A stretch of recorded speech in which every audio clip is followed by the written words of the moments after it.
My name's Paige Deverell, and today I'm going to show you how to sharpen a bill hook.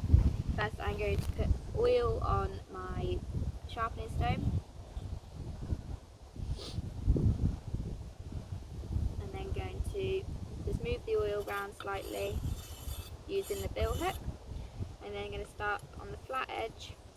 of the cutting edge and push my fingers onto the tip and push up, following the shape of the knife, round, up and round.